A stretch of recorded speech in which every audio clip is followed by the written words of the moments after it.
This is the Pergear 35mm F1.4. A small, full-frame manual focus lens that doesn't really look like much when you first take it out of the box. But that's kind of why I wanted to try it.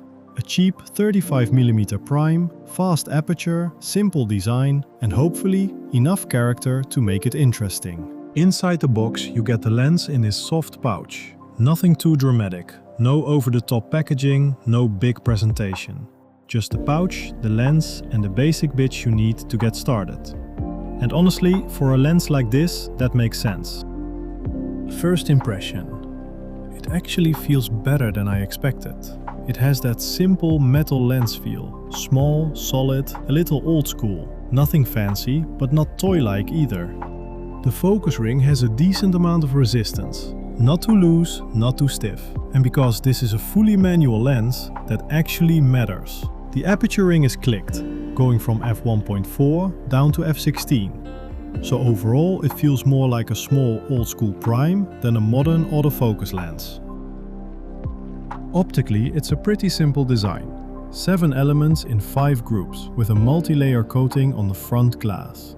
You also get a 10-blade aperture, 30cm minimum focus and a small 43mm filter thread. So it's not trying to be some huge modern 35mm. It's small, fast and fully manual. Mounted on the Sony A7R V, it almost looks too small. This camera is probably overkill for a lens like this. The A7R V sees everything. If your focus is slightly off, you'll know. If the corners are weak, you'll know.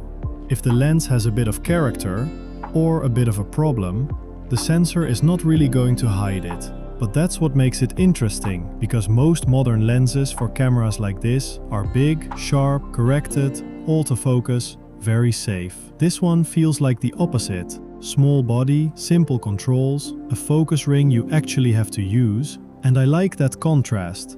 A very modern camera with a lens that makes the whole thing feel a bit more basic again.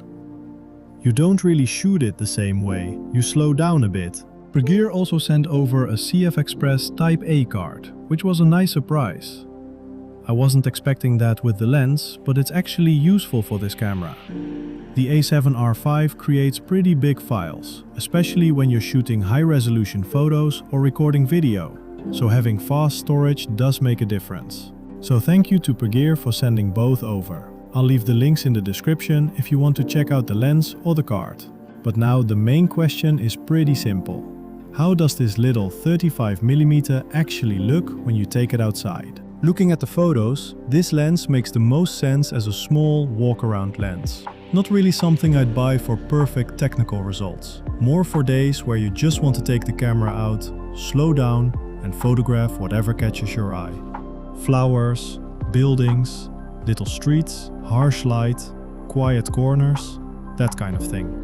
For the size and price, I think it has more character than I expected.